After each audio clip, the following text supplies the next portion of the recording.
trees leaned inward, tall and ancient, their trunks wrapped in silver moss and their roots curled like knotted fingers across the forest floor. Alira stepped carefully between them, her cloak brushing against ferns that glowed faintly under the moonless sky.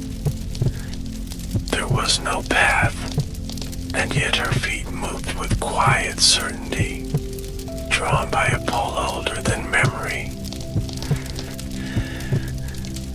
Behind her, the lights of the village had long vanished. Before her stretched the heart of Moonveil, where the wind spoke in forgotten tongues and the air shimmered with magic so old it had no name. She had not told her grandmother she was leaving. There had been no need. Malin had known. She always knew. The pendant that Alira's chest pulsed gently with warmth, its soft glow casting shifting shadows across her collarbone. A gift from her mother, passed down through generations, its surface etched with markings that changed when she wasn't looking. She remembered the way Malin's fingers had trampled slightly when she fastened it around her neck the first time. It belongs to the listener, she had whispered, not the speaker. You'll understand one day. The forest thickened, vines draped from high branches like curtains, brushing Alira's shoulders as she passed. The ground rose and fell beneath her, soft with moss and laced with glowing fungi that pulsed in rhythm with her breath. Time did strange things here. She could feel it, stretching and folding, as though the forest watched her through slow blinks. There was no sun in the sky, and yet it was not night. Just that endless blue twilight that never changed, the color of memory softened by age. A sound rose in the distance, soft and hollow, like breath through a bone flute. Alira turned toward it, her pulse quiet, her steps steady. The trees parted without resistance. She found herself standing on the edge of a clearing. In the center stood a stone structure, circular and broken, its pillars carved with symbols that shimmered when she blinked. Around it, the grass grew in wide rings, darker near the stones, as though shadow lived there even in light. Alira stepped inside. The pendant flared in heat, not painful, but insistent. The air shifted. A voice spoke, not in sound, but in shape, forming thoughts that were not hers within her mind. You return not as seeker, but as thread. The words felt ancient, not dusty, but woven from wind and bark and the silence of stone. You carry what was broken. You will carry it again. Alira did not speak. There was no mouth to speak to, no ears to hear. Only presence, something vast and rooted that watched her through every leaf. The stones began to hum, a low, rhythmic vibration that thudded beneath her feet and echoed in her bones. The markings lit like constellations, spinning slowly, then faster. She closed her eyes. When she opened them, the world had changed. The clearing was gone. She stood in a wide cavern beneath the earth, ceilings arched and webbed with roots. Pools of still water dotted the stone floor, and faint light swam beneath their surfaces like silverfish. Across the cavern, a figure approached. She knew it before she saw its face. The way it walked, calm, like a tide. The tilt of its head. The voice, when it came, was softer than memory. Alira. The woman wore a robe of woven shadow and stars, her face unaged, though Alira knew it had not been so in life. Her mother smiled, not with lips, with presence. You have come further than I did. Her voice was woven with pride, but also sorrow. You walk where I could only dream. You carry the thread forward. Alira stepped closer. Tears did not fall, but they gathered behind her eyes, like mist waiting for morning. I don't understand, she said aloud, the words foreign on her tongue. What is this place? Why me? Her mother knelt, placing her hand above Alira's heart without touching. This forest does not remember by itself. It chooses a keeper, someone whose soul echoes deep enough to hold more than one life. Alira trembled. She had never asked for this. Never wanted to be more than a girl with dreams too big for her village.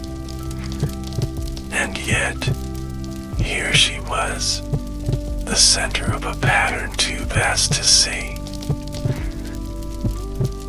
And yet, here she was, the center of a pattern too vast to see.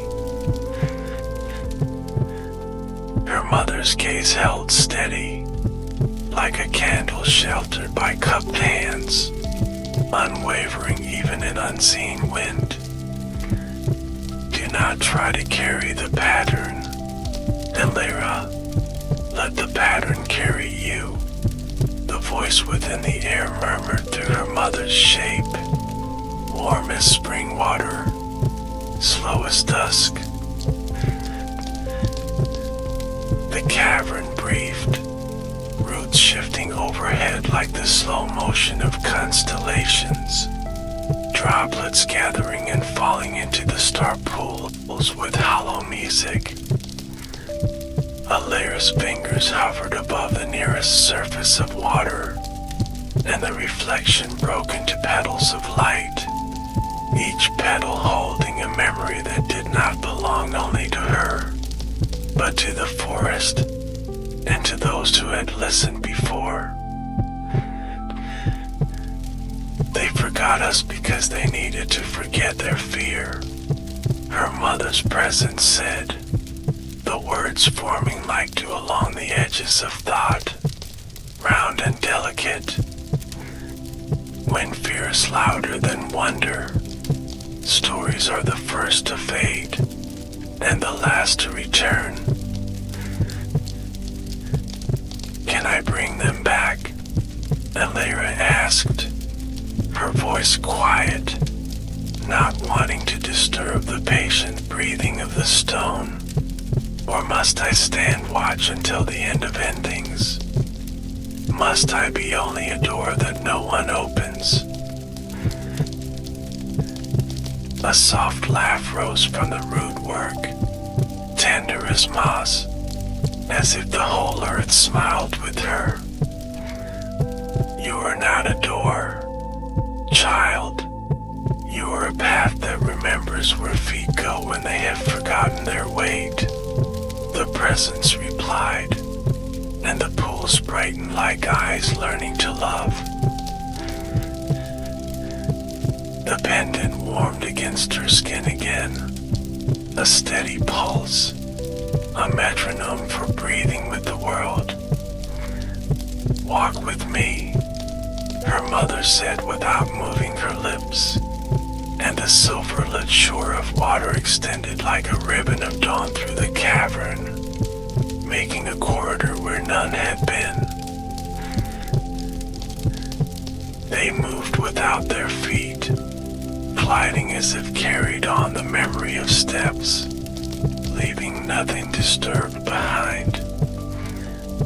Around them, the stone grew transparent in places, revealing the slow theater of roots beating light to one another, exchanging silent news of rain that fell a century ago, news of wind that had not yet arrived.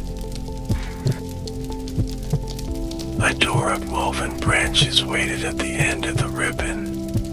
No hinge, no latch, only the patient crossing of living wood, green and fragrant, soft to the eye.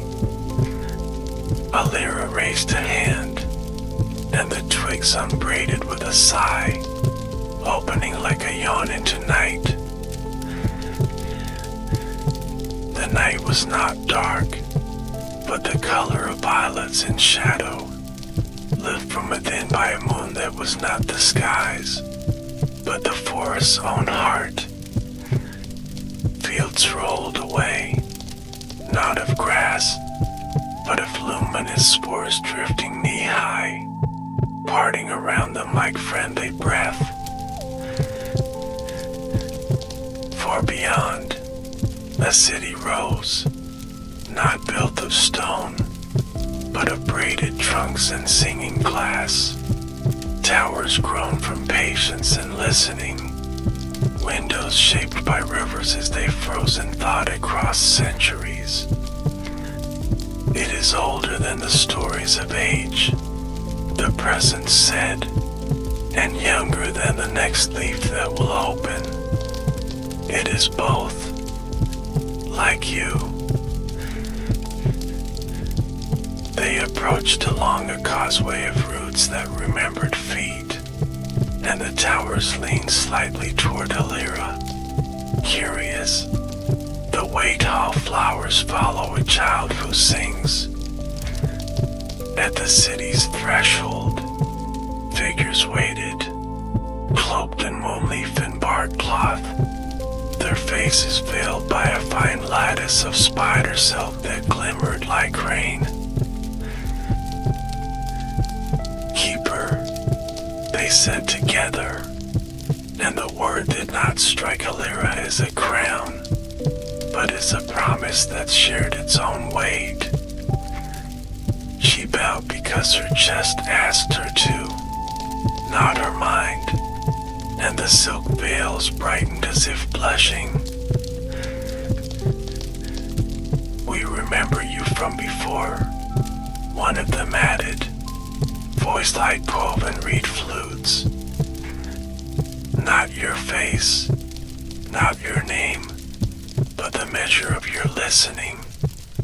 You sat once at the edge of our fountains and taught the water to keep a tune when no one hummed. Alira felt the slow lift of recognition inside her ribs, not as memory, but as the sense that a hand had been in hers long ago, and would be again.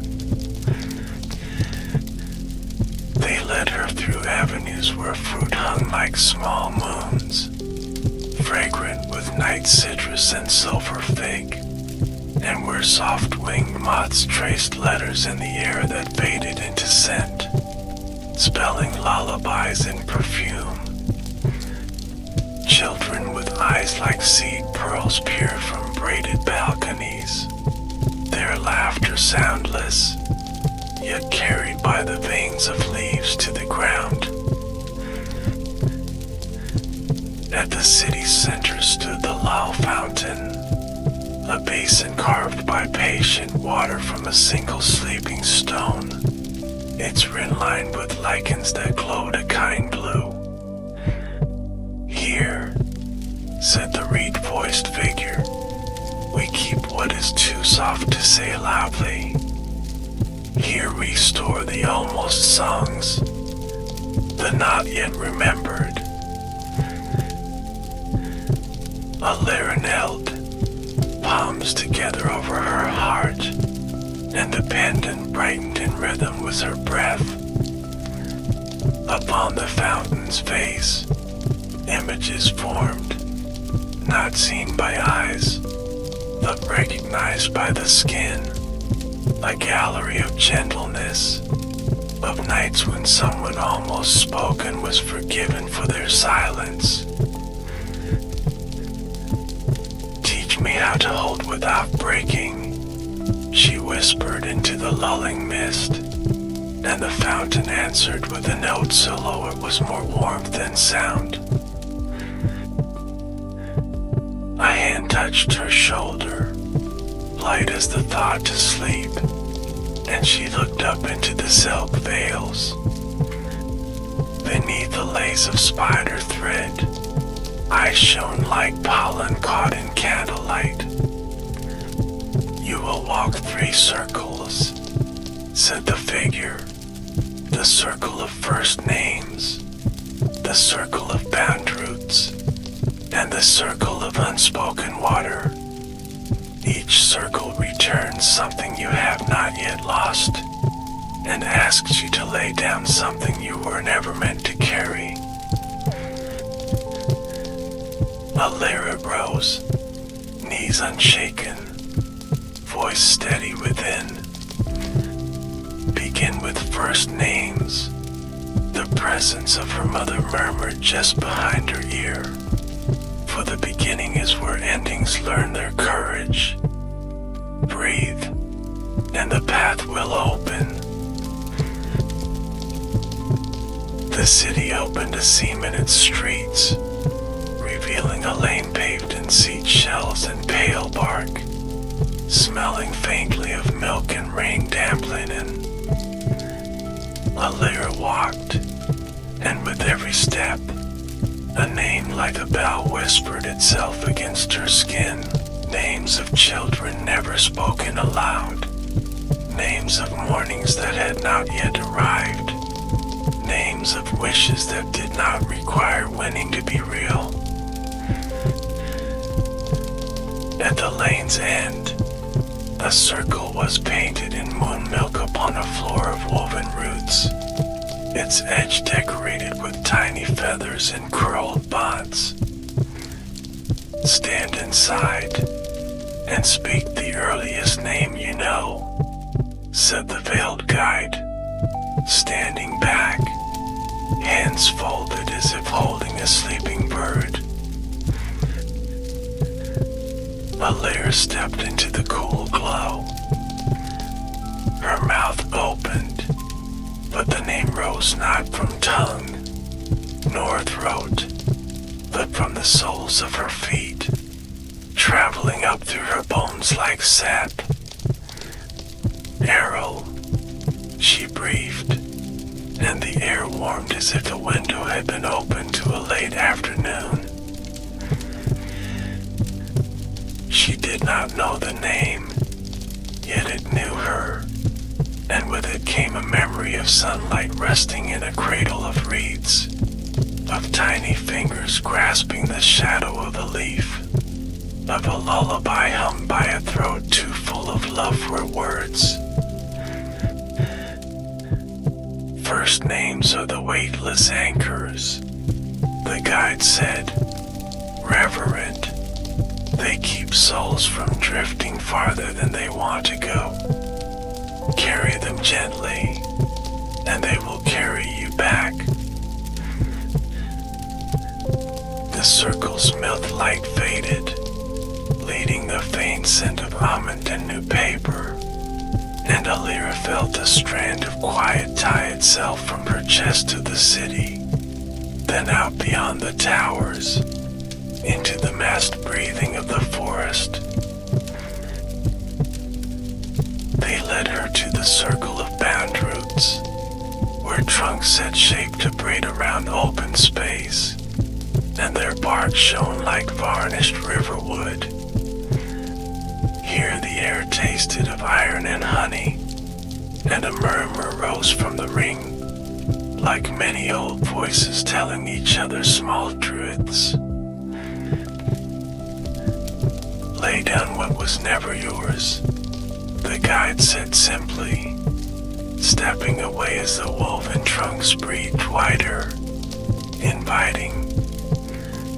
Alira closed her eyes, and in the darkness behind them, knotted shapes appeared, a promise to be enough for everyone, of how to keep the sky from breaking, a fear that resting meant abandonment of care.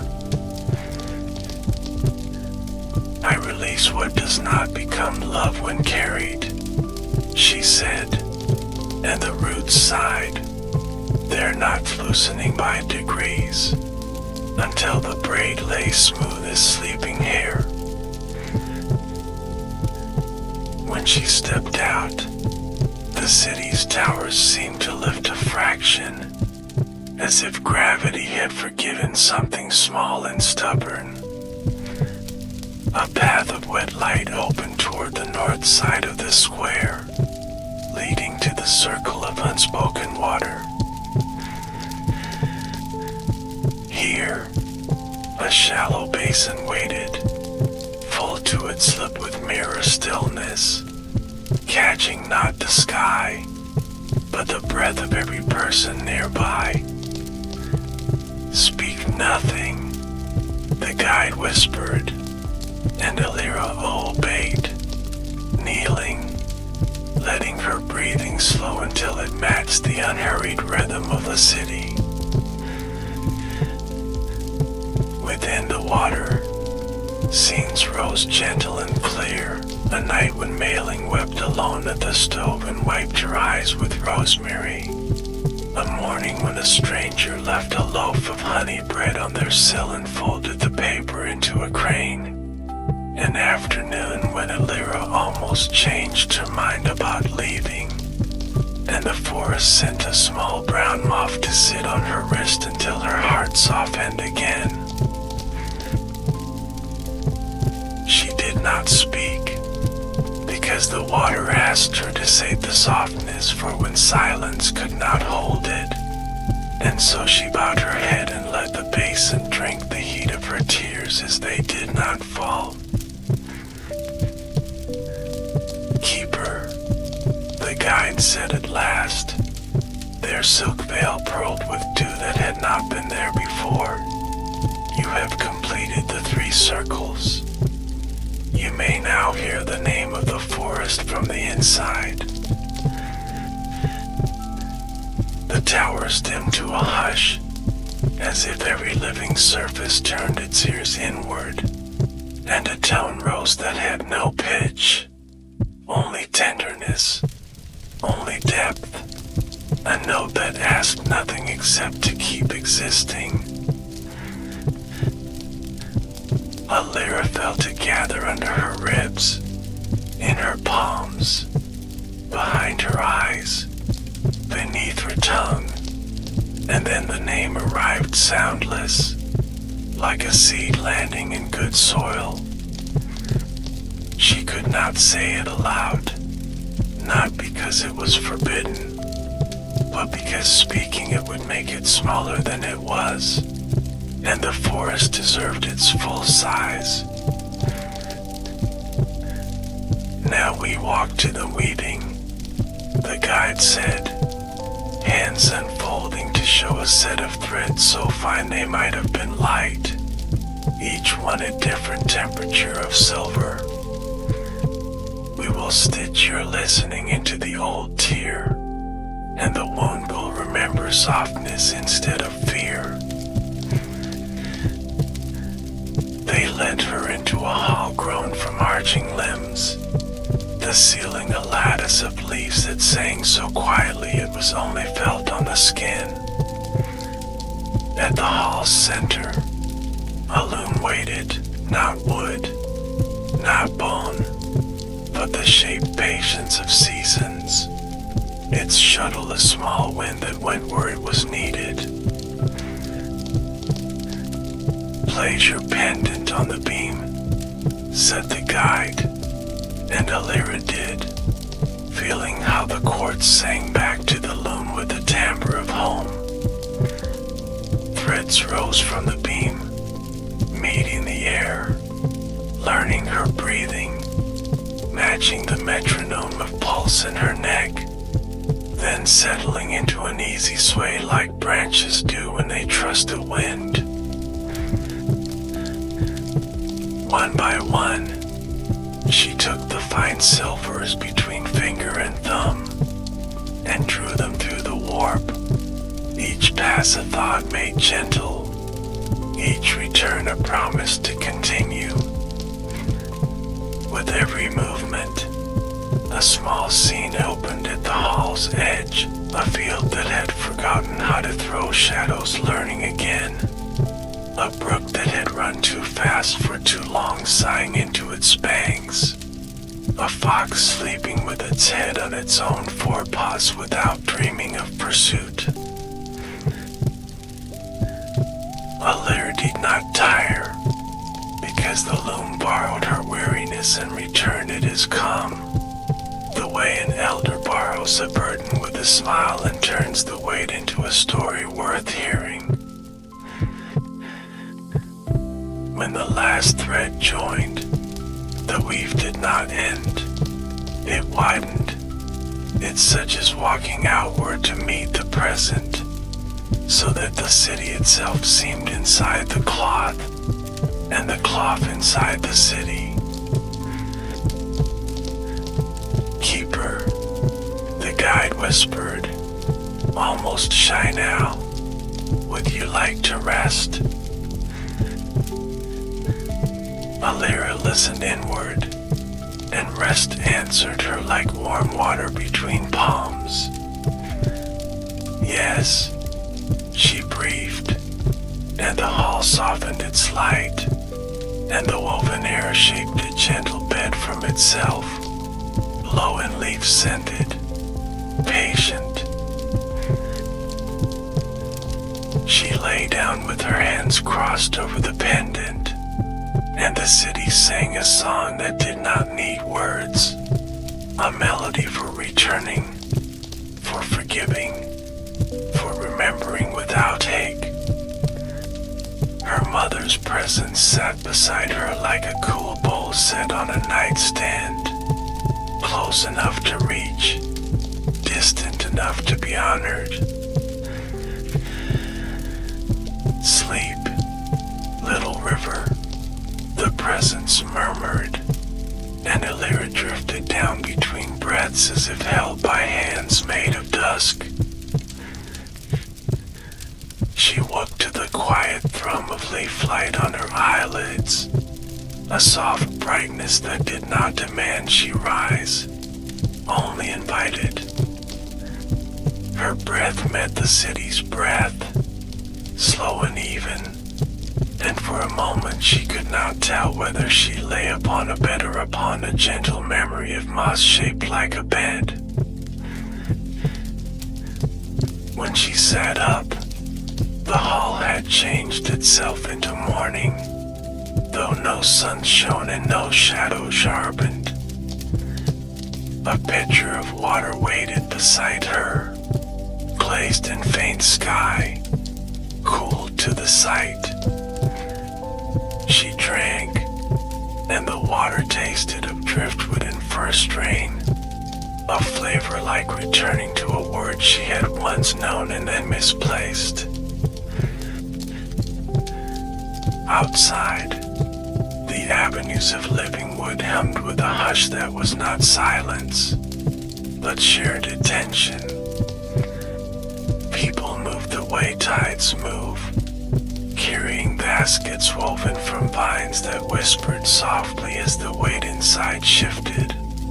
Berries like small moons, jars of sleeping light, folded cloth dyed with the night of lakes. Her mother's presence stood at the threshold, a shape drawn from dusk, luminous along the edges where she met the world. You are ready to walk the northern groves, the presence said, where the forgetting gnaws have barked away longing gnaws at letters sent too late. Take the path that listens to your feet. A lyra rose, set the pendant straight, and the loom hall folded itself back into a quarter of leaves that smiled with her veins. With each step she felt threads from the weaving settle around her like a shawl, weightless, warm, smelling faintly of almond and fern. Beyond the towers a narrow way opened, bordered by low shrubs whose blossoms ticked as they opened, like tiny clocks remembering to be flowers. The city did not end so much as become forest again, architecture relaxing into grove, song relaxing into leaf, the line between made and grown dissolving the way a sight dissolves effort. She entered the northern groves and felt at once the difference, a thinness at the edges of things, as if colors had forgotten their names and were trying to be polite about it. A branch creaked without wind, and the sound carried a small plea, which Alira did not translate into words, because translation would have made it smaller. Walk until the path mistakes you for itself, Malin used to say over tea, and then you will begin. So she did. She walked until her feet learned the measure of the ground without asking her mind's permission, until the moss trusted her weight and sent word ahead to the next patch to be ready. A lake waited between cedars, small and round, its surface veined with the reflections of boughs like the palm lines of a giant's hand. At its shore sat a being shaped like a person only because it was kind enough to meet her halfway. Bark layered as robes, ice green as unripe figs. It lifted a hand that was also a branch, and the water's rim thickened, becoming a seed of braided cattail. Keeper, said the being, voice like a low tide running its palm across pebbles. You rive with threads and with thirst. Both are welcome. Alira sat. I have come to the place where forgetting eats, she said, steady as the rim beneath her. Teach me how to feed it something else. The being turned its gaze to the lake, and a small whirl formed at the center, no larger than a palm, turning without moving the water around it. Give forgetting a task, it answered. It eats what lacks a place, what wanders without a use, what aches to belong to something gentler than erasure. How? Alira asked. Do I assign a task to what has no hands? By opening your own, said the being, and it cupped both branch hands over the whirl, which rose like the coin of water, trembling. Hold this until it finds your pulse, then let it count for you. If it counts, it will not heat. She extended her palms. The coin of water settled into them, cool and surprisingly heavy, choosing a shape that fit each line of her skin as if cast for her alone. It quivered once, twice, then learned her pulse and stilled, each beat sending a small shimmer across its surface like moonlight bowing. A lyra breathed, and the coin breathed with her. She felt how many tiny hungers in the grove loosened their jaws to listen, how the nibbling quiet broke into intervals, how absence became a rhythm instead of a theft. Good, said the being, satisfied the way soil is satisfied by rain it was promised. Now leave it in the bowl of the cedar to the east, and from there walk until the wind forgets your name and asks for it lightly. She rose with the coin cupped like a bird, crossed the small clearing, and found a hollow lined with resin that smelled like old honey. When she set the water down, the hollow hummed, and the cedar's rings widened by the tiniest mercy, a gift of room. Wind moved low between trunks, hesitant, as though it had forgotten whether it preferred leaves or open ground.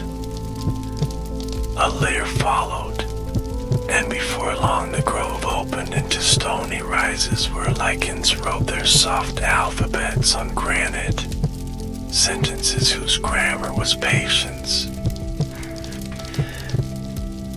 She climbed. Her breath kept company with the hill, and the hill adjusted its angle just enough that she never needed to ask her knees for apology.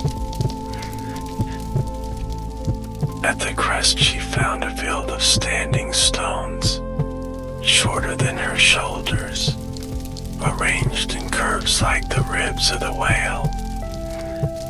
Between them grew small, hardy flowers the color of twilight milk, nodding as if counting prayers.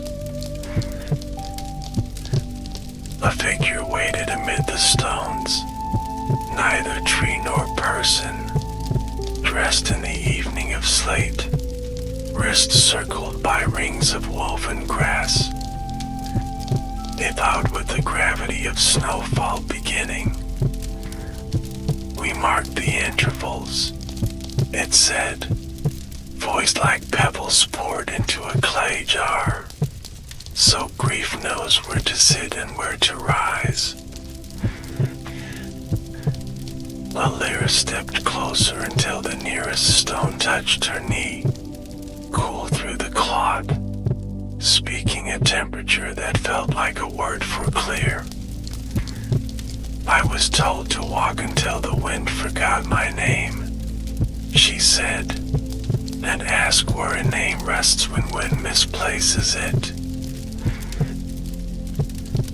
In the mouth of another, said the figure, and the stones made a faint ringing as a cloud passed, even though no sun had moved.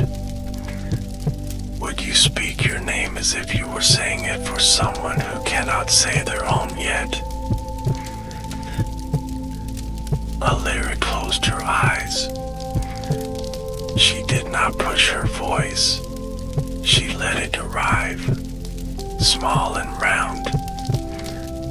Lyra, she breathed, field received the sound without echo, the way a lap receives a sleeping child. The figure nodded.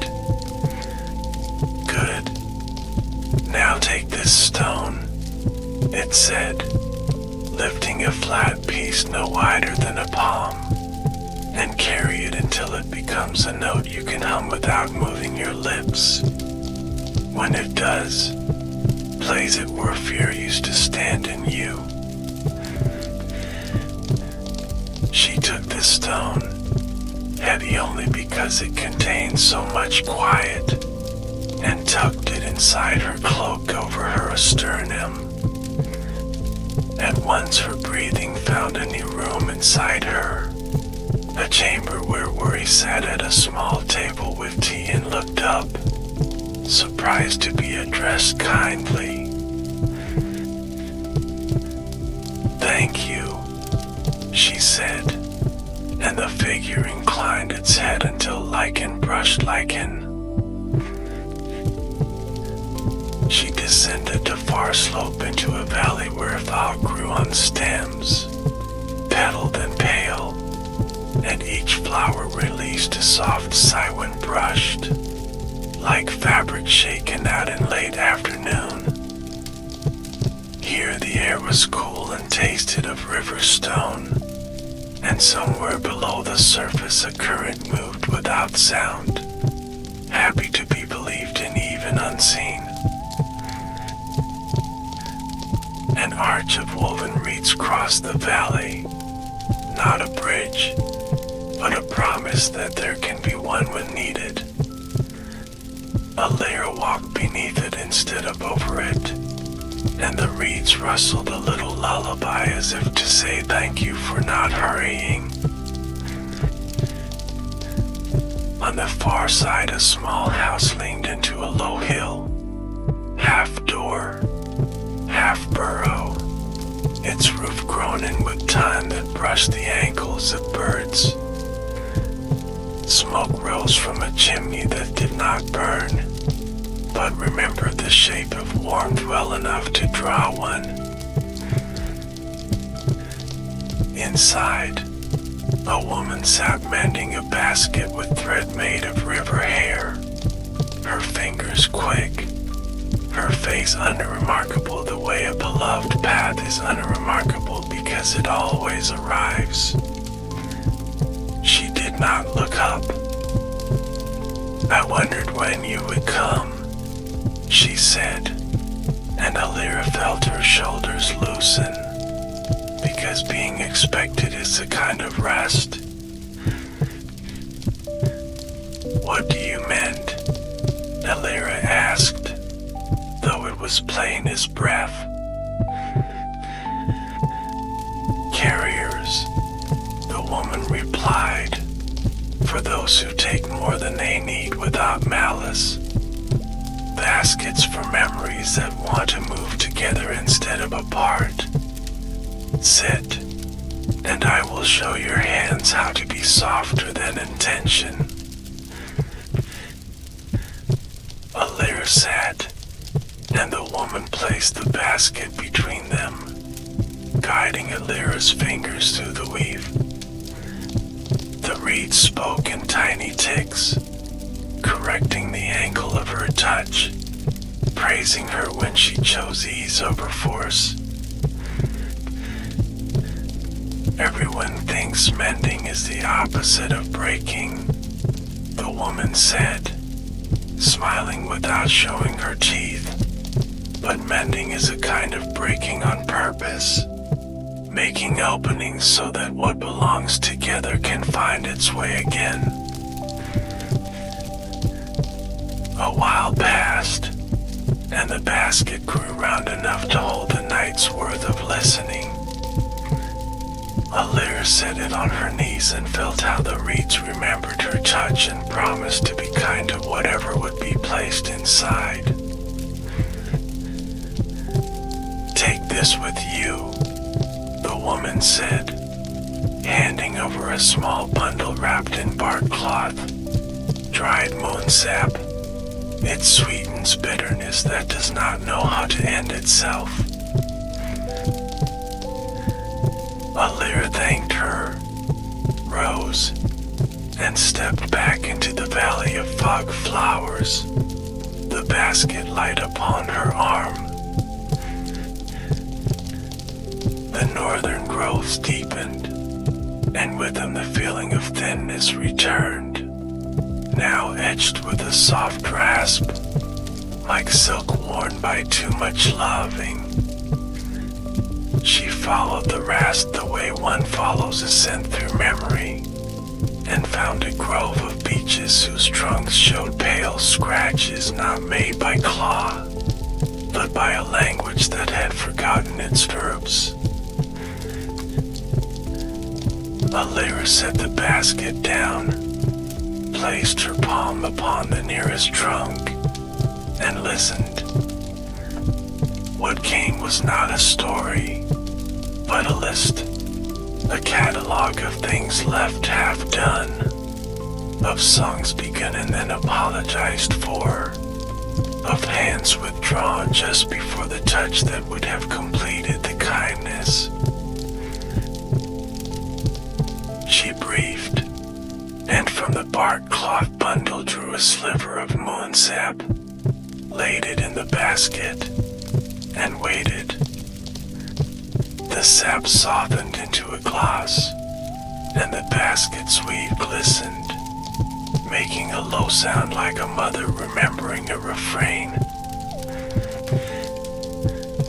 Bring me what could not finish, Alira whispered to the grove, and leaves turned to watch, and small breezes carried small hesitations like shy animals into the basket's curve.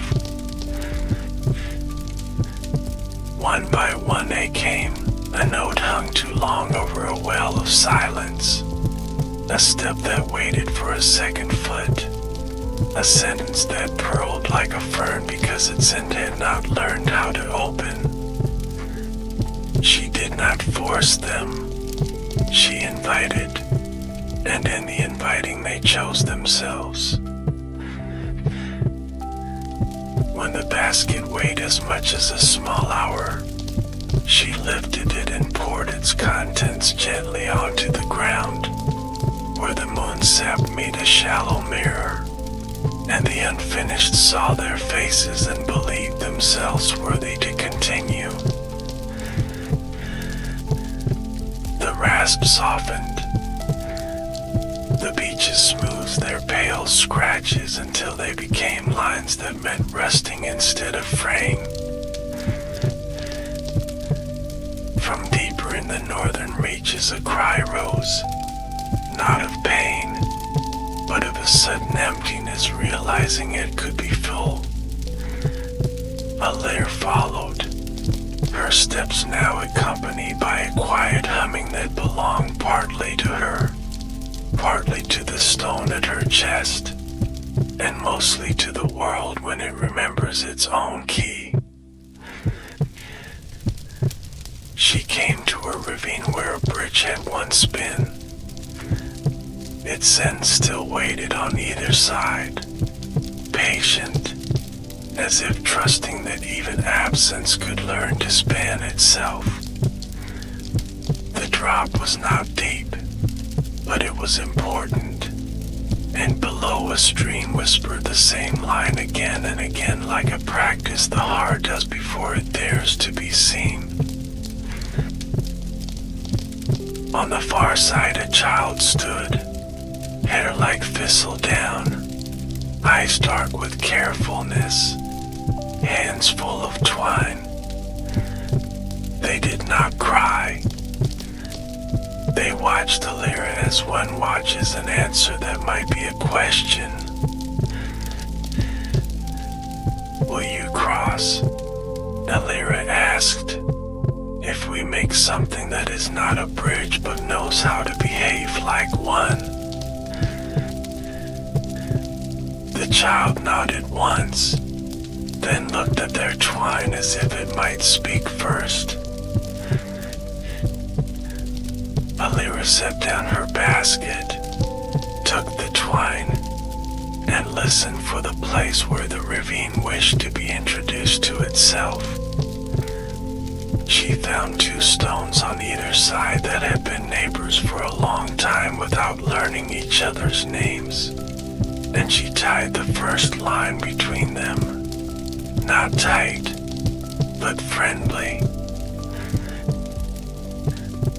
Then she sang without sound, and the line called for another, and another, until a net of simple promises stretched across, humble as laundry, strong as mornings.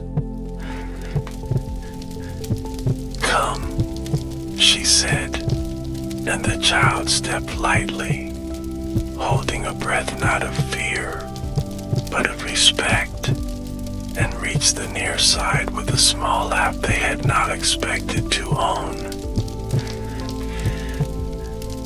"What is your name?" Alira asked gently. The child's lips moved as if trying on shoes, then settled. "Rin," they said, and the ravine repeated it once, satisfied. "Would you like to walk with me for a while?" Alira asked, "until your feet remember being feet and not waiting."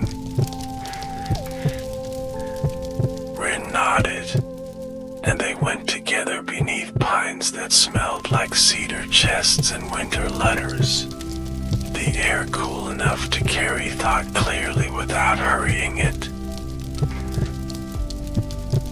As they walked, Alir told the forest quietly what it already knew, but liked to hear, that small hands are also hands, that twine is a kind of courage, that bridges are sometimes best when they remember laundry.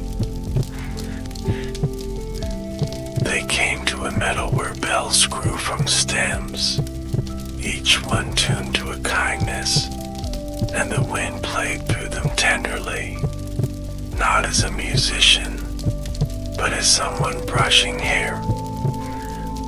Ring ran between them, not touching, letting sound choose them, and their laughter rang the way a cup fills, surface rounding up in gratitude.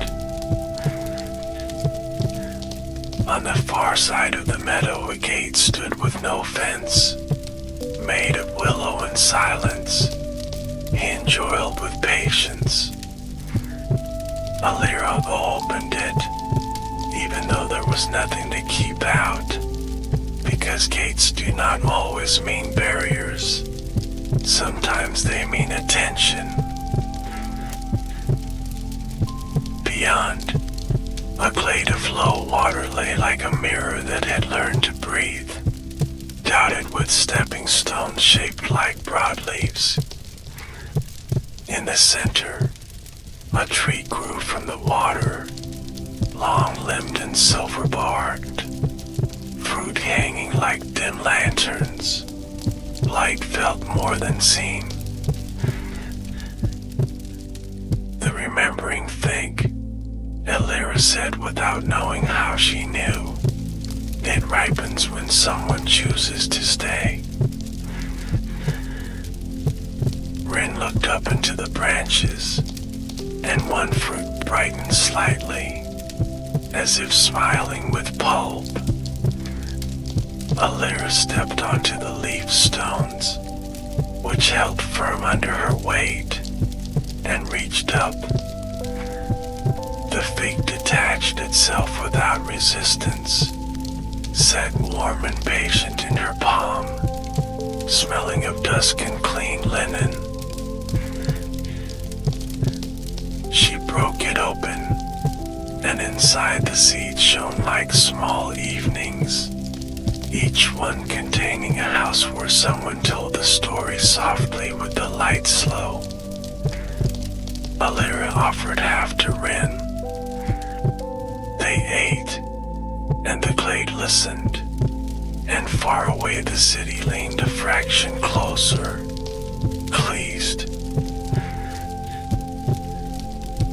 taste still on her tongue, Elira felt a pull from the west, where the forest sloped toward a seam of shadow older than weather. She knew it the way one knows when a letter has been slipped under a door, a new weight on the floor that belongs to words not yet opened. "I must go there," she said, and Ren nodded as if they had already agreed from the beginning.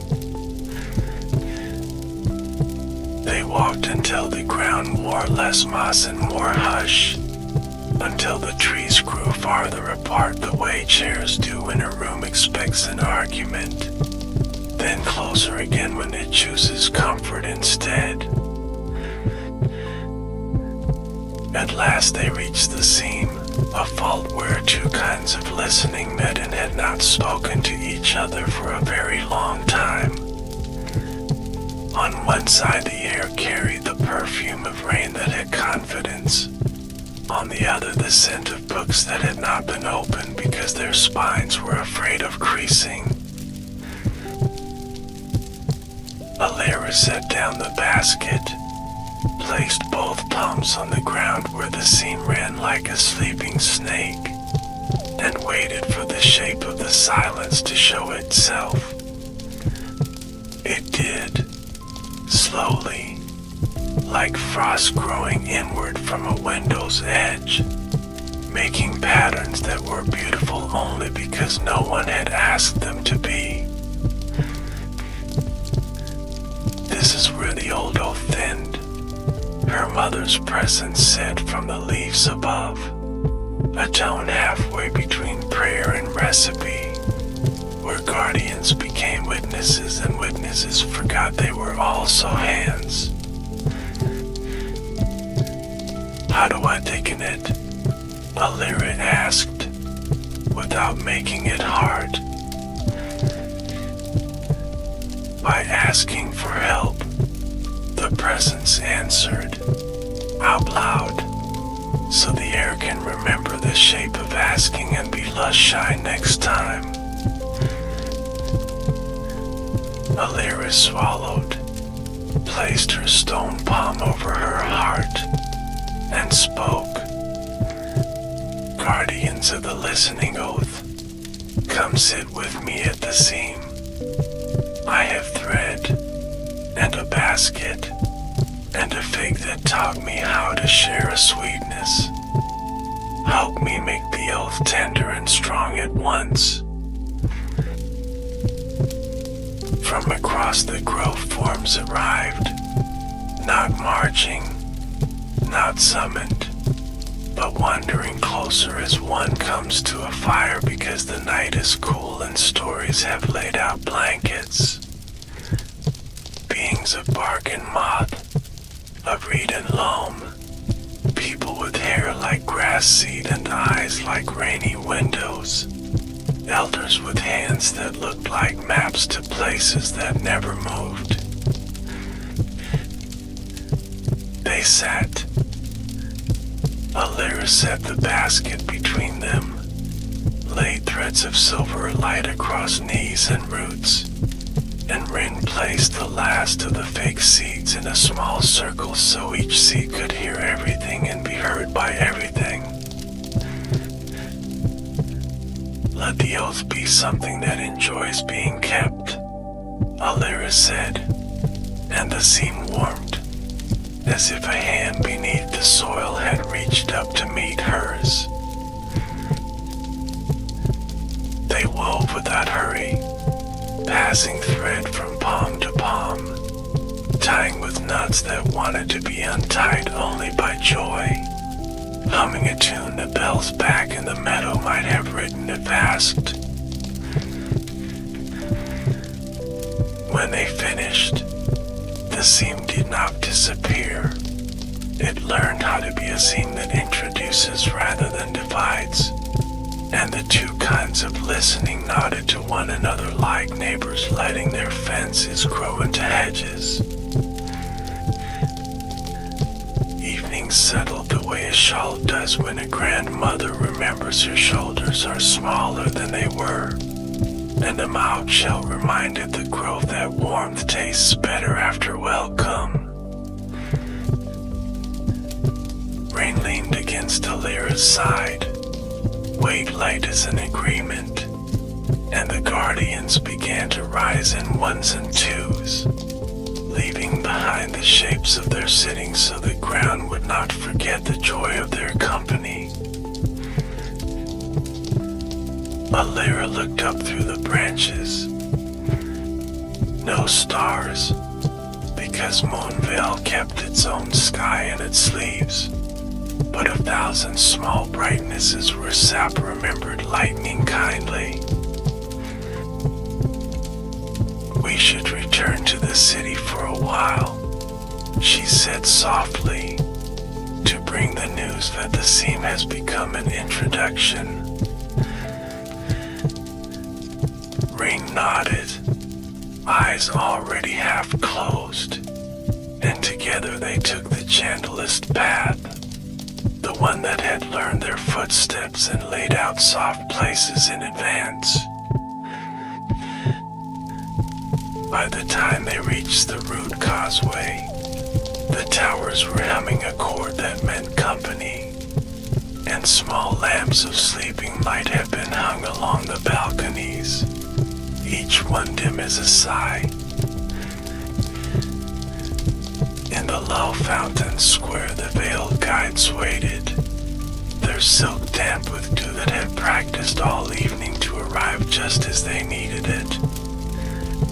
Alira bowed, and the city bowed back, which is to say the scent of night citrus grew round her in approval.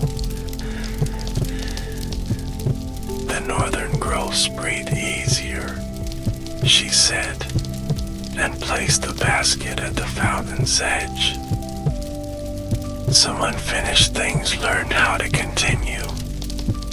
A scene learned manners.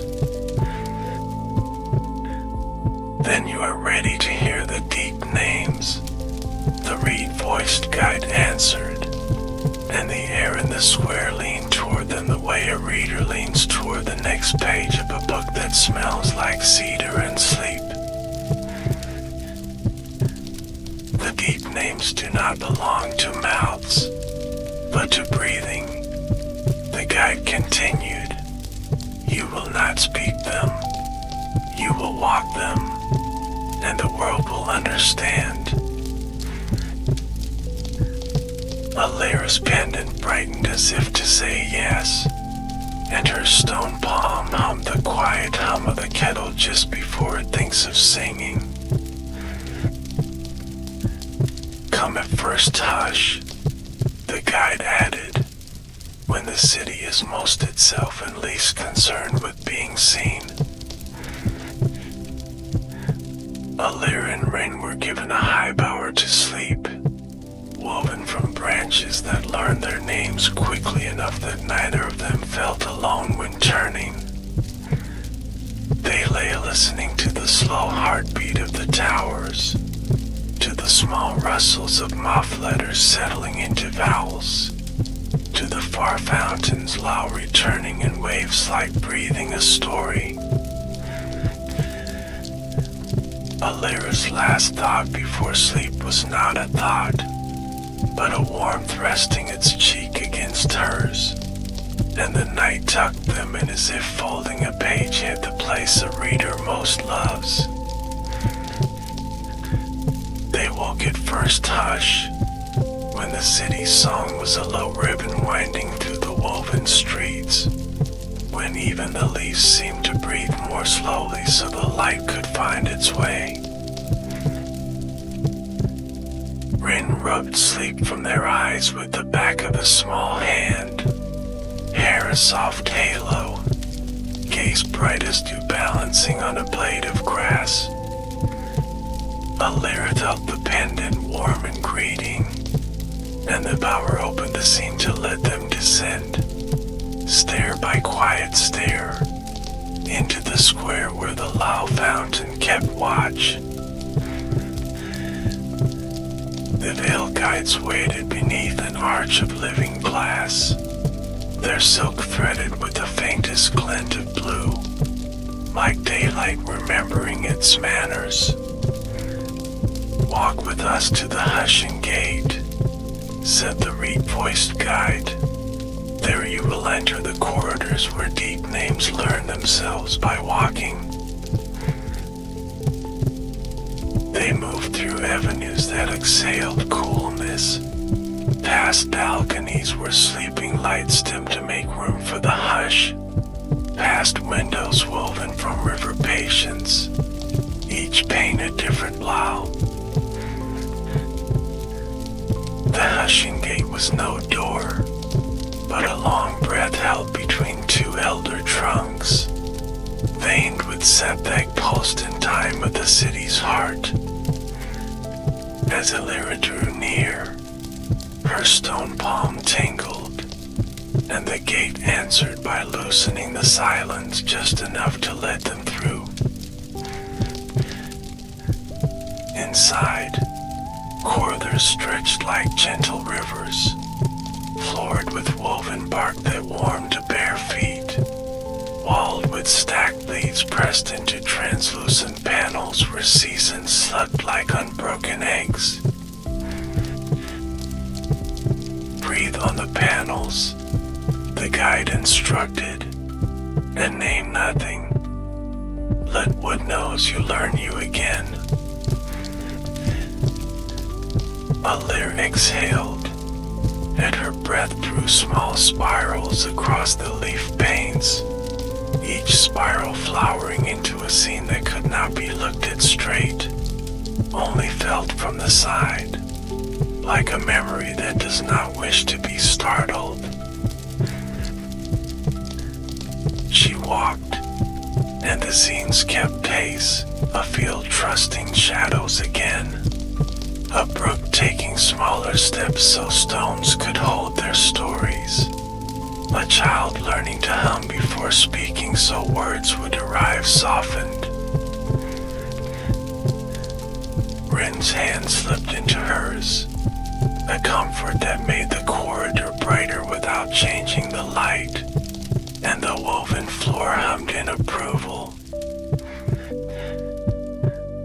At a turning where the hush grew deeper, a chamber opened like a held note, round and domed, with a single shallow bowl at its center filled with sand the color of sleep.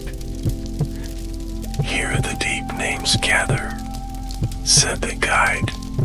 "Draw with your finger the path you walked when you became unafraid of not knowing." Illyra knelt. She touched the sand, and the bowl warmed like a lap.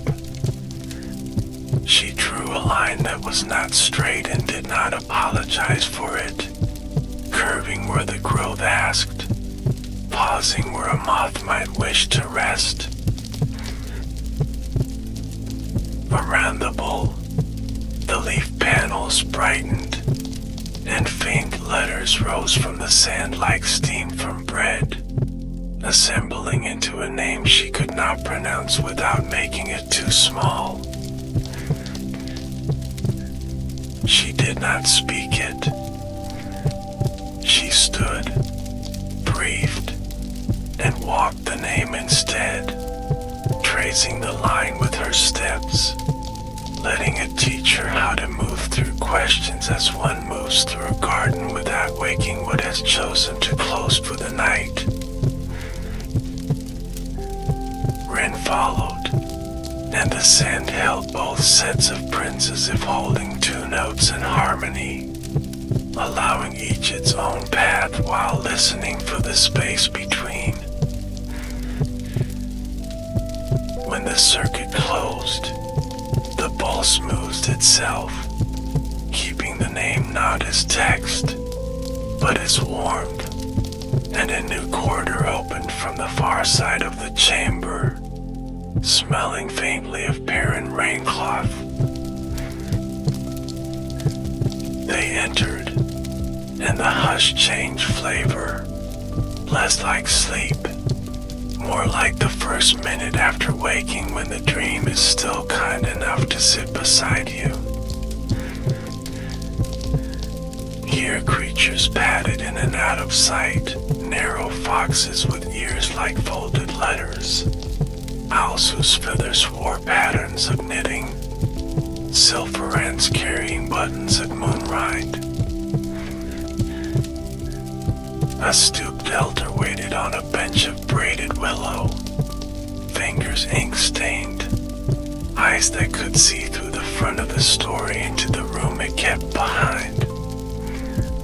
Keeper, they said, I tend the ledger of soft accounts, debts of kindness that long to be paid in gentler coin. A lyric boat, and the elder patted the bench, inviting. Rin sat as well, feet swinging, the ledger opening by itself to a page that smelled of candle smoke and tea leaves. Read nothing, said the elder. Let the page read you. The paper warmed in Amlira's gaze, and faint impressions rose, the gift of a fake split in a glade, a scene mended with neighbors, a ravine crossed by a net of simple promises. These entries are not asking for payment, the elder murmured.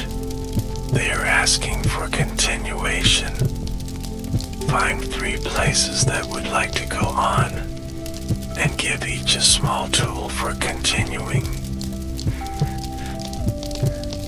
Alira closed her eyes, and the quarter offered 3 quiet alcoves like open hands. In the first, she set a cup that never ran out of patience, its rim warm as a forehead.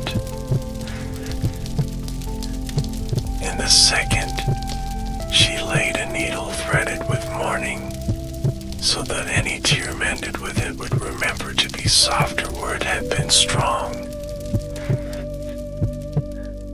In the third, she placed a stone with a hollow in its center, so those who needed to speak could send their words through and hear them return rounder, less sharp at the corners. The ledger closed, satisfied, and the elder smiled as if a long-held breath had learned to leave without leaving. Go now to the Underliston, they said, where roots speak in the tense of rain yet to fall. Bring back a forecast of gentleness. The quarter sloped downward, taking them into a cool that was not cold, into a dim that was not dark, into a chorus solo it was felt on the ankles before the ear. The Underliston opened into a hall where roots hung like strings of quiet instruments, each tuned to a different kindness, each waiting with patience that had learned to purr. Touch 3, and let them answer each other, whispered her mother's presence. Alira reached up and pressed fingers to one root that smelled of riverbanks, then another that tasted like promise after a long day, then a third that felt like a shawl settling on thin shoulders. The hall thrummed, and the 3 tones braided themselves into a forecast that filled her lungs with a sense of rain that would arrive when no one needed to run for laundry, of paths that would dry slow enough for footprints to teach the ground where to be soft next time. Rin looked up, eyes bright, and Alira smiled without moving her mouth, the forecast settling independent like a small weather sleeping. They climbed back toward the hushing gate, and the city welcomed them with the scent of warm bark and bear skin. The Veil guides listened as Alira shared the forecast by standing still and letting the tones travel from her breath into the square, and the towers answered by leaning the slightest grace toward the north, sending shade to places that had been too earnest with their brightness. Keeper, the reed-voiced guide said gently, the southern reaches are restless with remembrance, where stories gather but do not know where to sit. Will you carry a bench of listening there? Alira nodded, and the city grew a bench from two saplings who had wanted an excuse to be close, smoothing their bark where hands might rest, sending them with pine that knew how to wait.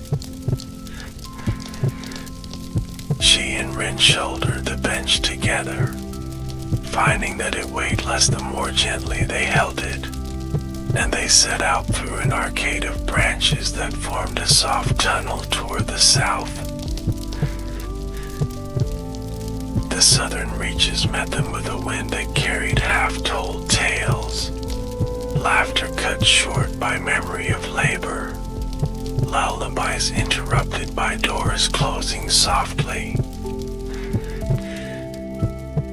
They chose a clearing where three paths joined, and set the bench so that it faced all directions at once by not facing any, and the air sighed as if a place had finally learned its purpose.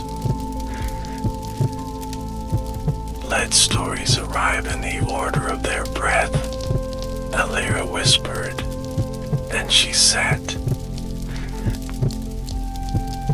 First came a woman with hands that smelled of flower and river clay, who did not speak, but placed on the bench the weight of a day that had been too large and asked to be folded smaller. Alira folded with her, crease by crease, until the day fit into a pocket where gratitude could travel with it. Then came a man whose boots carried the memory of thin winters, who placed down a jar of nails and a handful of apologies for splinters, and Alira poured into the jar a teaspoon of the forecasted rain so that it would forgive more easily. Children arrived with pockets full of beginnings, and the bench learned to hold them without sorting, because sometimes the kindest order is none. As the day unwound without hours, the clearing brightened the way a face does when it discovers someone is listening without waiting to answer, and stories found places to sit on their own. Rin traced circles in the loam with a twig, drawing small labyrinths that promised every path would reach a center, and small lights rose from the lines like shy agreements. When the flow slowed, Alira stood, and the bench released a soft note like a bell deciding to be a pillow, and rooted itself gently so those who came later would still find it waiting. They turned toward the west, where the forest leaned into hills dotted with stones the size of sleeping sheep, and the air tasted of time and distant rain on slate.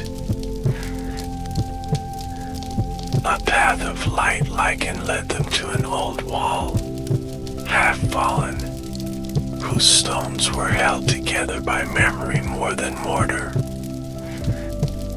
On the top course sat three crows dressed in evening, eyes bright as ink taking a deep breath before the page. We keep the proverbs that do not know how to finish themselves, called the first, voice precise as a needle. And we peck gently at the ones that are too hard, said the second, until they remember softness. The third keeps the pauses, added the third, so that wisdom can arrive walking, not pushed. A lyre bowed to the crows, and they thought back, which looked like weather learning to be kind to laundry. Do you have a half-finished proverb for us? Asked the first. A lyre considered, listening inward, and offered, a bridge is strongest when, then stopped, smiling. The first crow cocked its head, the second arranged a small pebble with its beak, and the third held a pause out in both wings like a folded cloth. When it enjoys the feet that cross it, they answered together, satisfied. Take this, the first crow said, dropping a black feather etched in silver into a lyre's palm. It is a bookmark for a breath. Where you place it, breathing will remember to turn the page at kindness. They parted with gratitude, and the wall stood a little straighter as if pleased to have been a library for a moment. Night that did not darken so much as deepen gathered in the branches, and Alira felt the city calling them home with a taste of pear skin and cool bark. Ran yawned a small moon, and Alira lifted them briefly to rest against her shoulder, the pendant beating quietly between them like a small drum learning a lullaby. When they reached the towers, the lull fountain sang a note that remembered benches and crows and bowls of sand, and the veiled guides came forward with hands that smelled of linen dried on a hedge. You have walked deep names without saying them, and the south has found places to sit. The reed voice said, tomorrow the east will ask for you, where the wind keeps archives of scent, and the dunes write letters that only evening reads. Alira nodded, grateful to be tired in the way that means having given something back, and the city raised the bower for them again, lined with leaves that felt like cool hands rinsed in jasmine water. As she lay down, she slipped the crow feather into the weave above her head, and the night turned the page softly, careful not to wake what was learning to rest. At first hush again, they set out toward the east, where the forest thinned into long sand stitched with grasses that sang underfoot, their blades keeping time like patient metronomes. The wind arrived already reading, carrying notes of salt and distant resin, pollen from flowers that opened only for listeners, and the faint spice of dunes warmed by old sunlight. Ridges rolled like slow breathing, each crest soft as an eyelid, each hollow holding a cooler hush where stories might sit to remove their shoes. They found a tent grown from reed and silkweed, its ropes plaited from songs, its stakes coaxed into the sand by praise instead of force. In inside sat a woman with hair the color of parchment just before it is written on. Her wrists circled with bangles that sounded like distant rain on a canopy. "I am the archivist of sense," she said, "keeper of the invisible library. I file breezes by what they remember, and I release them when a place forgets itself." Alira bowed, and Ren sniffed the air with a solemnity that made the archivist smile like a wig catching light. "What does the East ask?" Alira said. "Wow," the archivist answered, and the tent dimmed kindly at the sound. A wind that once carried kitchens and letters, that now stumbles with too many instructions. "How can we make its path simpler?" Alira asked, "without taking away its stories?" "By giving it shelves," the archivist said, and she drew aside a panel to reveal rows of narrow frames strung with threads of differing coarseness, each thread tuned to catch a kind of memory. "Walk with all," she instructed, "and when it grows heavy, lift the memories from it as one lifts bracelets from a wrist. Lay them across the threads they prefer, and bless the empty wind to be light again." They stepped back into the dunes, and all met them with a shy rush, smelling of coriander crushed between warm fingers, of letters opened over bread, of a dock where someone waved a handkerchief knowing the boat would return. Alira lifted her arms, and the wind slowed as if listening for directions from her bones, then swirled gentle, dropping aromas like bracelets onto her extended hands. She sorted by tenderness, not by type, laying kitchen warmth on a thread that hummed like kettle lids, setting letter paper on a filament that tasted of gum and patience, hanging harbor farewells on a cord that sang of returns. Rain cupped small fragments of spice, releasing them in breaths so the dunes learned the recipe of gentleness, and all lightened, brightening to a clear salt that carried bell laughter without making it sharp. "Thank you," the archivist said from the tent's entrance, her bracelets responding with a soft rain of approval. "The East will sleep easier." As the dunes exhaled, a letter lifted from the sand and hovered, unsealed, asking for a reader.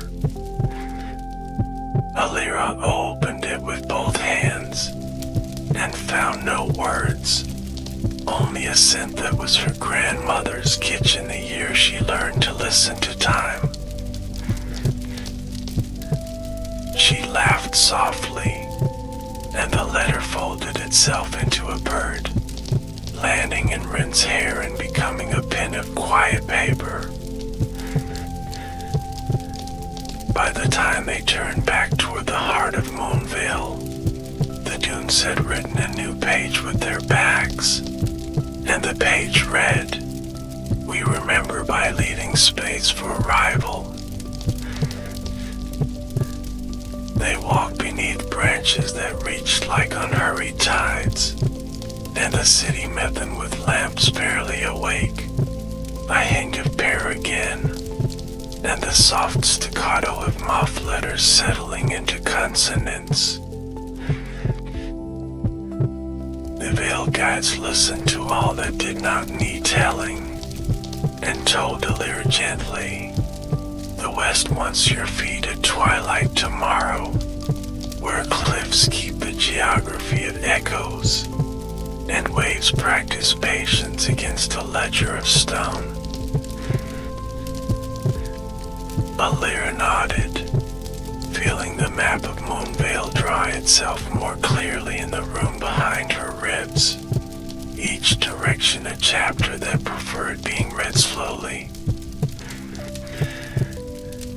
They slept, and sleep tucked them in with the crow feather and the bookmark of breath, turning the night as one turns a quilt to the side that best fits the weather of dreaming.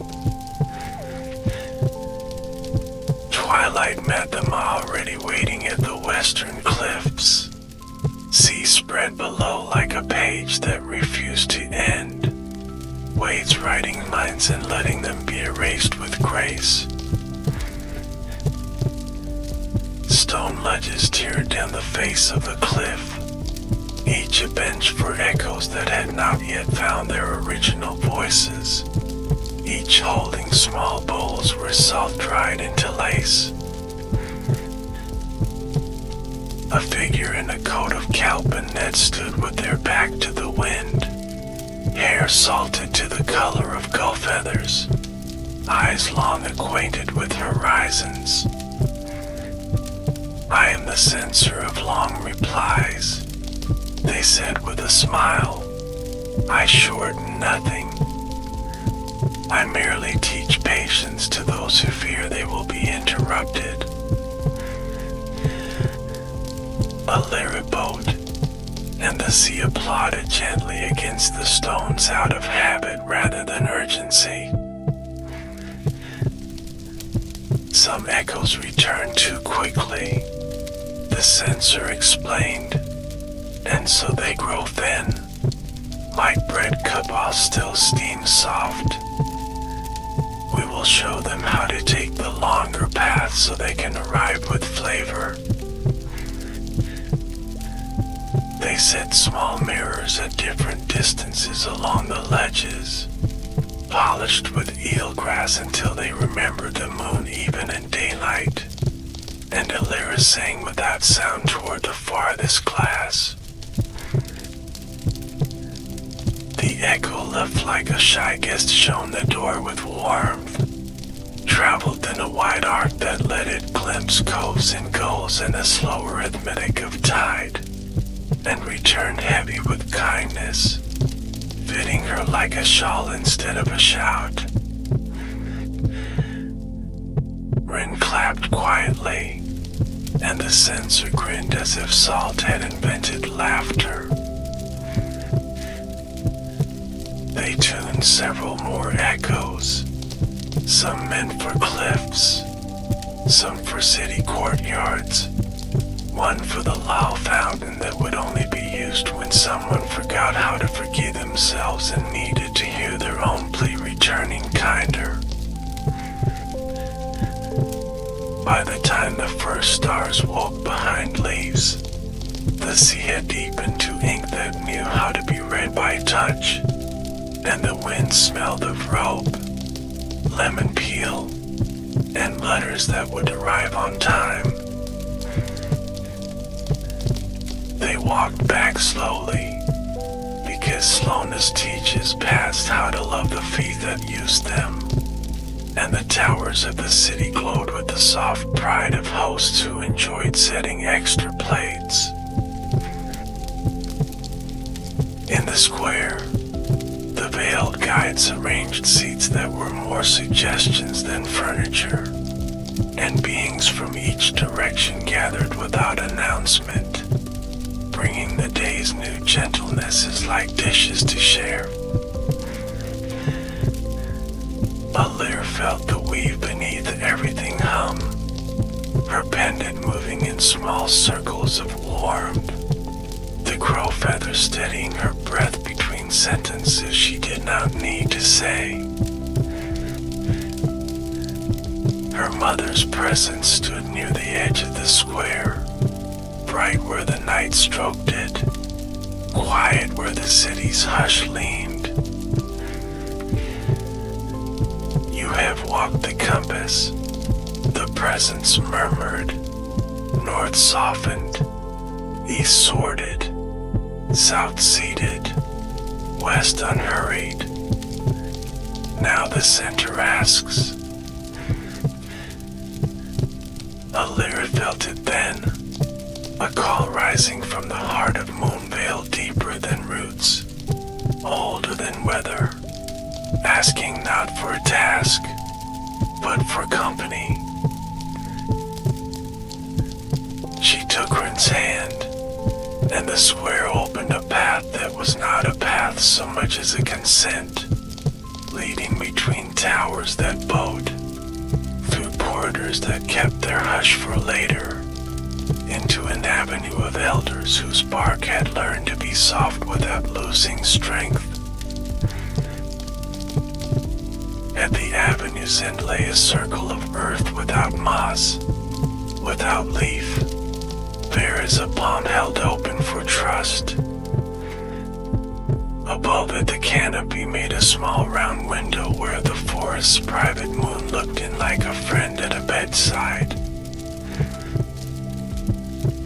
Sit, said the presence of her mother, and Alaris sat, letting her knees fold, letting her hands bind each other.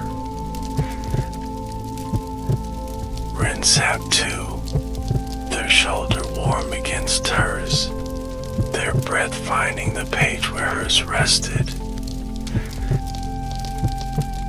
The Barrett cooled her through the cloth, steady as an old lullaby remembered without lyrics, and the circle began to hum, a tone that looked like dusk and tasted like rain paused on a windowsill.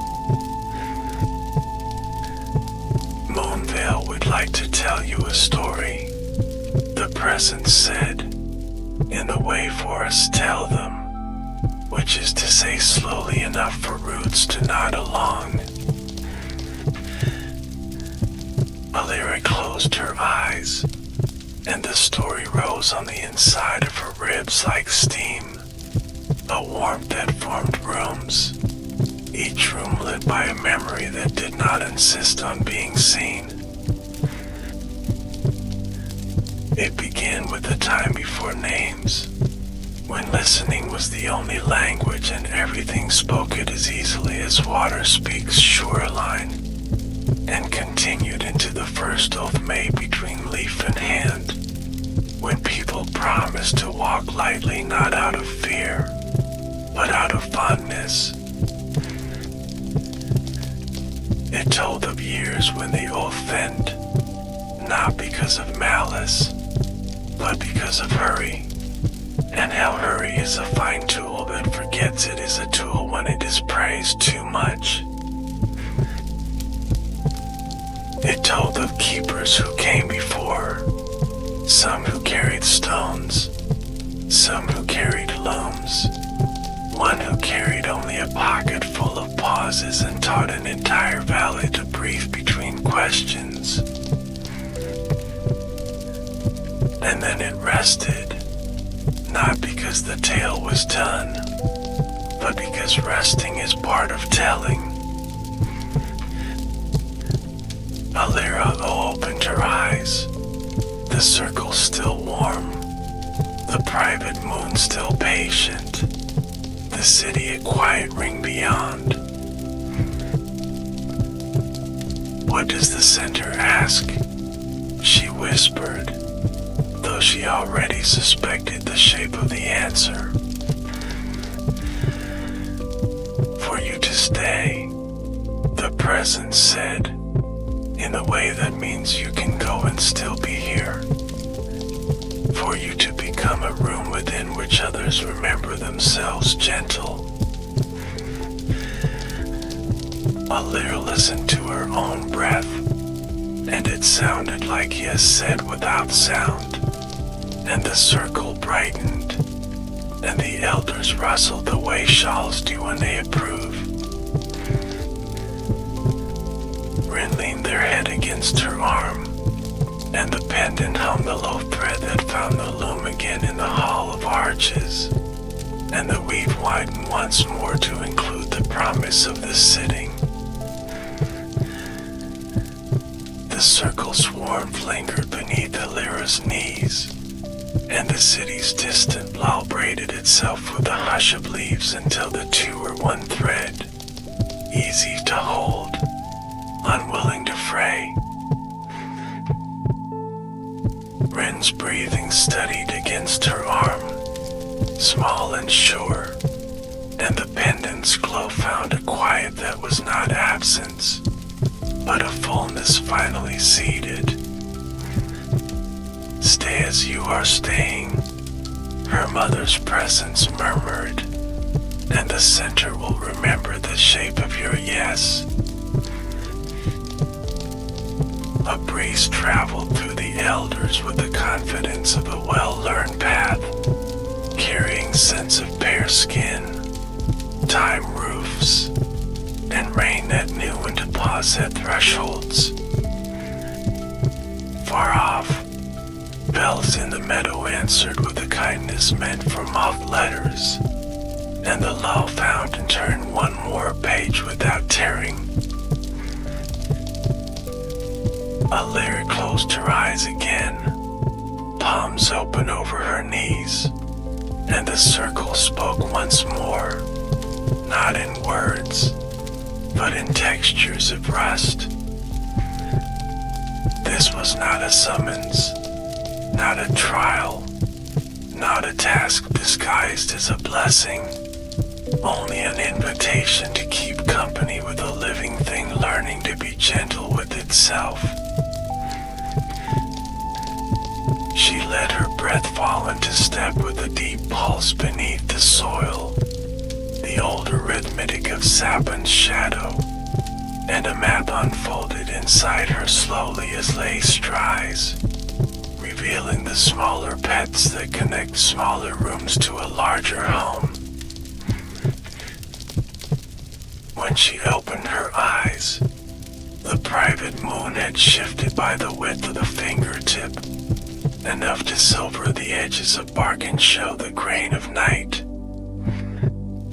Rin blinked up at her, sleep heavy and kind, and Alira smiled with the part of her that had learned to be a room others could rest in. Come, she whispered, and together they rose, leaving the circle warmer than they had found it, as if a friend had been tucked in with another blanket. The path back to the square unrolled without asking for feet, a ribbon of agreement through trunks that leaned like listeners, and the towers received them with light turned low for comfort, not display. Beings gathered in small constellations, bark-robed guardians, reed-voiced guides, moth-ladder keepers, crows dressed in evening, the archivist of scents with wrists that drizzle drain, the censor of long replies smelling faintly of rope and lemon. They did not ask for speeches, because speeches sharpen edges, and a night preferred roundness.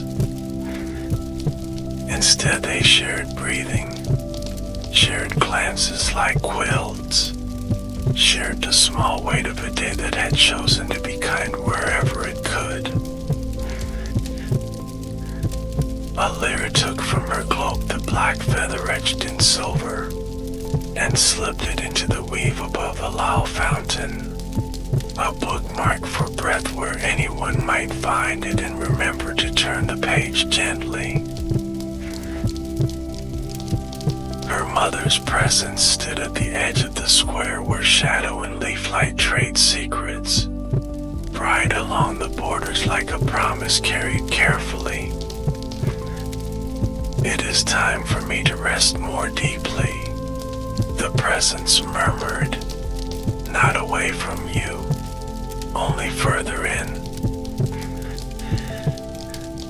Alira's throat warmed. warmed as a cup warms to tea, not boiling, only ready to hold sweetness. Thank you for staying as long as the story needed, she said without words, and the presence spoke as a shell bows when shoulders do.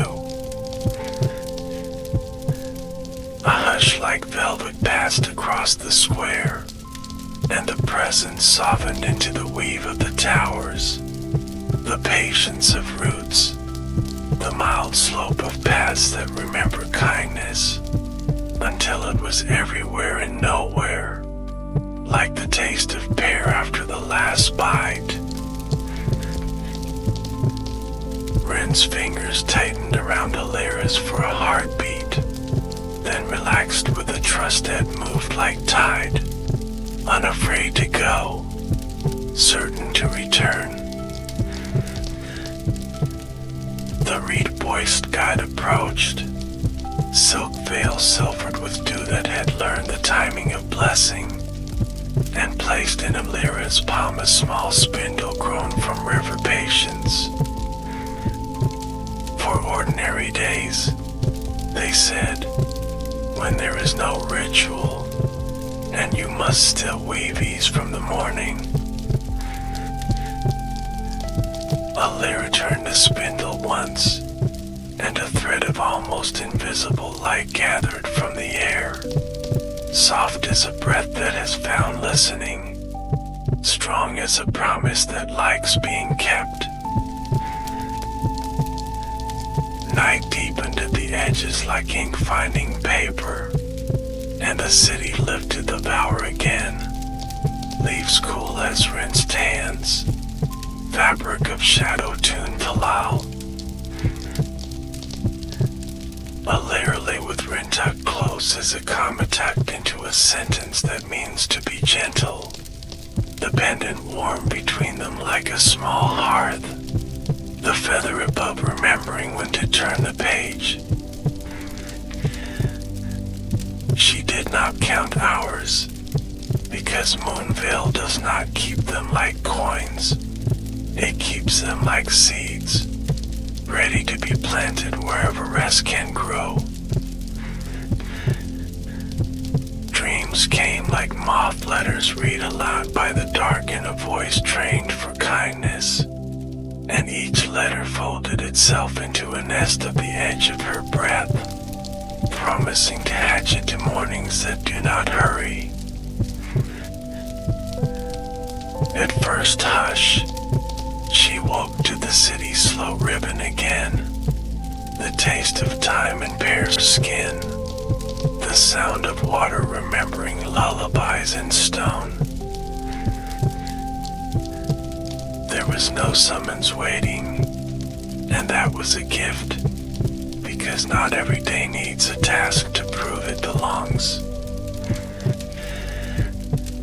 She rose and walked the avenues that learned her steps, greeting guardians with nods, exchanging small jars of sleeping light for jars of sleeping light, because sharing is also a way of keeping.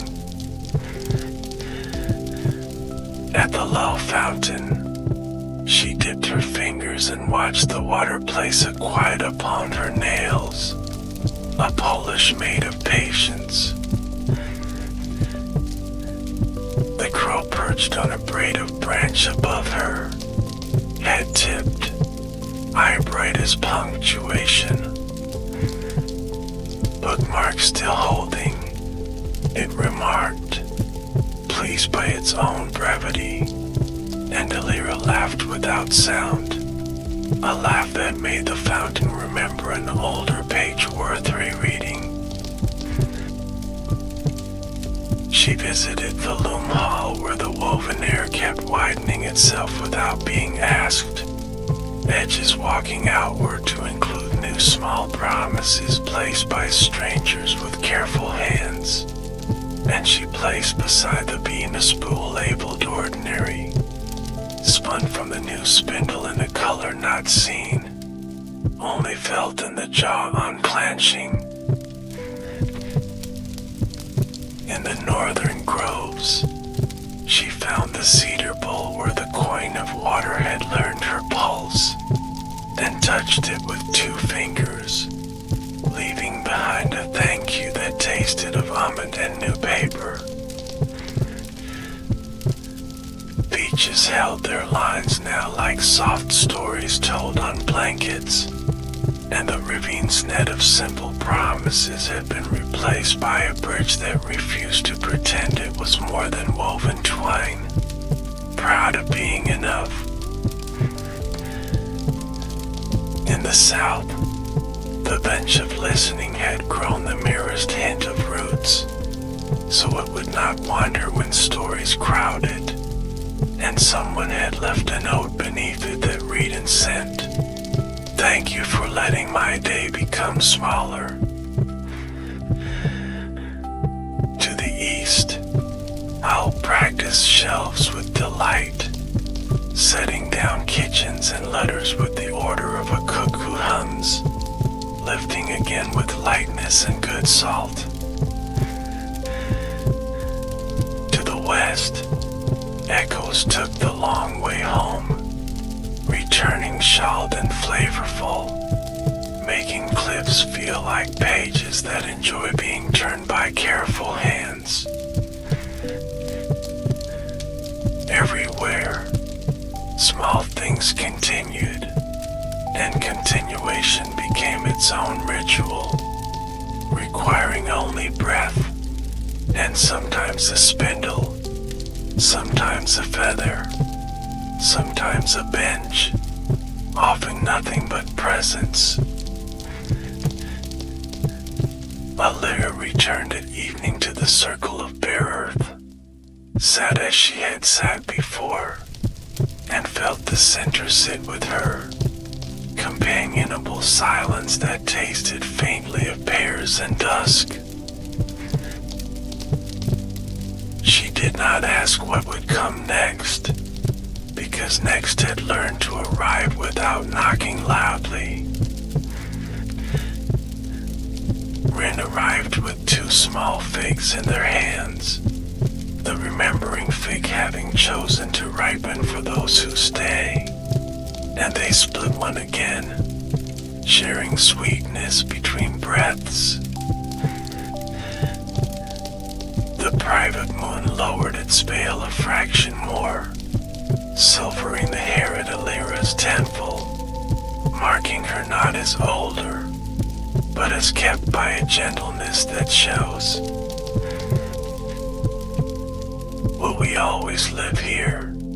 Wren asked in a voice that treated the night like a pillow. "Or will we travel as echoes do?"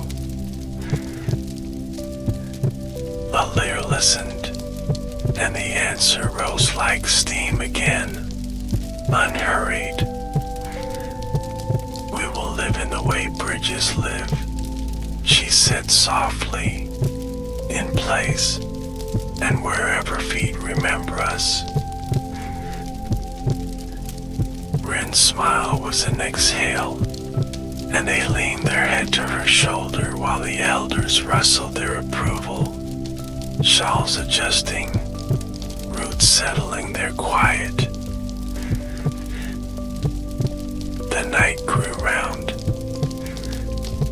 The city dimmed itself to the color of rest that arrives before sleep and therefore deserves to be noticed, and lamps held their light like cupped hands at Story's edge. Alyra lay once more beneath the bower, the feather marking the breath she would not rush, the spindle at her side in case morning forgot how to be unremarkable. She let her thoughts walk the compass of the day, pausing at north to greet the cedar, at east to shelve a kitchen, at south to sit a story, at west to tune an echo, arriving again at center ready for nothing but company. The pendant sang the lowest note it knew, and the weave over the city answered, not as choir, but as household, as the sound of many small rooms learning to be gentle at the same time. Beyond the bower, Moonveil breathed, not as forest, not as city, but as one long kindness that had learned the patience of seasons and the intimacy of cups. Sleep arrived as a guest who knew the house, moving through without switching on bright lights, placing blankets where shoulders remembered winters, cooling foreheads that had warmed themselves with thinking. Allaire did not chase it. She only opened the door and let it take off its shoes, and the night completed the sentence the feather had marked, turning the page with care. In the room behind her ribs, where maps and oaths and benches and coins of water keep company, a final small promise settled, simple as twine, bright as pear skin, steady as stone. Tomorrow would come like a page already softened at the corner, and she would rise to the unremarkable work of keeping gentleness in circulation, which is to say, she would breathe and listen and stay. For now, Moonveil held her as a forest holds a remembered name, and the name did not need speaking to be true.